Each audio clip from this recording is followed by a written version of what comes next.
మతం లేదు, ఖచ్చితంగా టెర్రరిజానికి మతం లేదు, ఇవన్నీ మాట్లాడచ్చు. కానీ ఇప్పుడు కశ్మీర్ సంఘటనలో చాలా క్లియర్ కట్గా హిందువుల్ని టార్గెట్ చేసి చంపారు. అంటే నువ్వు వాళ్ళందరూ చెప్పడం ఏంటంటే ఇవన్నీ కూర్చోబెట్టి మనం దీన్ని ద్వేషాలు పెంచడం ఇవన్నీ కాదు, కానీ నువ్వు హిందువా నాన్ హిందువా అంటే అది చాలా అమానుషంగా వాళ్ళ చేత వాళ్ళు అడుగుతూ ఒక్కరితో మాట్లాడుతుంటే వాళ్ళు చెప్తుంది ఏంటంటే కల్మా చదవమన్నారు. మాకు రాదనగానే కూర్చోబెట్టి అంటే ఎంత బాధాకరంగా అనిపించిందంటే, నేను బుల్లెట్స్ బాడీలో దిగినాయి అనుకున్నాను, కానీ తల చుట్టూ గుడ్డ కట్టేస్తుంది. ఏముంది అంటే స్థలం లేదు, సగం తల లేదు. అలాగే ఇప్పుడు చంద్రబాబు గారు చూస్తే అసలు ఏదో పెడితే ఏంటంటే అసలు అంటే ఇంత అమానుషంగా చంపి అంటే ఇది irrespective of religion, irrespective of region, మన కల్చరల్ సాంస్కృతిక డిఫరెన్సెస్ కానీ భాషలు కానీ అన్నీ దాటి ఇది అందరం ఉగ్రవాదం పైన ఏకదాటి పైన అంటే ఒకే గళం ఇప్పాల్సిన సమయం ఇది. మటుకు ఇది అందరం మనం బాధ్యత ఇది అందరికీ. ఎందుకంటే ఈ రోజున చనిపోయారు, మిగిలిపోయిన వాళ్ళకి వాళ్ళ ఉగ్రవాదుల ఆలోచన కూడా ఏంటంటే బాధ కలిగించాలని.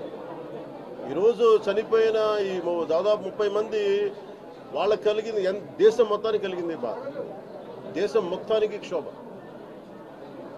అంటే వాళ్ళు ఏ ఉద్దేశంతో ఇలా మనకు అంటే ఇలా జరిగితే హిందువులు ముస్లింలు కొట్టుకుంటారన్న ఆలోచన అవి జరగవు. కానీ బట్ ఖచ్చితంగా ఏ ఉగ్రవాదులు అయితే చేశారో వాళ్ళ మటుకు ఒక్కొక్కరిని ఖచ్చితంగా ఎరివేయటం కేంద్ర ప్రభుత్వం నరేంద్ర మోదీ గారి నాయకత్వంలో ఖచ్చితంగా జరుగుతుంది. అలాగే దీని వెనక ఎవరున్నా కానీ ఏ స్థాయి వ్యక్తులు, దేశాలు కావచ్చు, పాకిస్తాన్ లాంటి దేశం కావచ్చు, ఎవరున్నా కానీ చాలా ఖచ్చితమైన చర్యలు ఉంటాయనేది ప్రధానమంత్రి గారు మనందరికీ మధ్యాహ్నం కూడా తెలియజేశారు.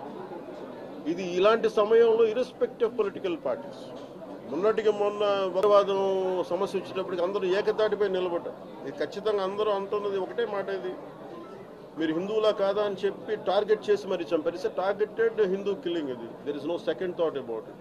దీన్ని షుగర్ కోట్ చేయాల్సిన అవసరం, ఇది వాస్తవం అంతే.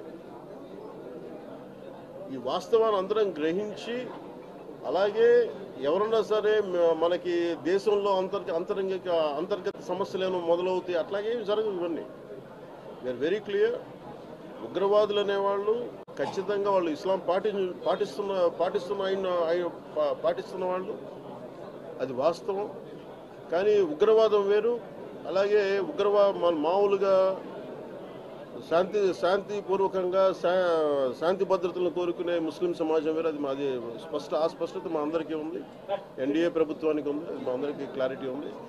కానీ ఉగ్రవాదులు మన కశ్మీర్లో చేసింది మటుకు హిందువుల్ని గతంలో కశ్మీరీ పండిట్స్ని 3 లక్షల మంది కశ్మీరీ పండిట్స్ని ఎలా టార్గెట్ చేసి కొన్ని శతాబ్దాలుగా అక్కడే పుట్టి పెరిగి సాటి ముస్లింలతోటి పుట్టి పెరిగి అలాగే ఉంటారు. అక్కడ మీరు వెళ్ళి చూస్తే కశ్మీరీ పండిట్కిను కశ్మీరీ ముస్లింకి తేడా ఉండదు, అందరూ ఒకటే జీన్, కాదు ఇతర మతాలు వేరంతే.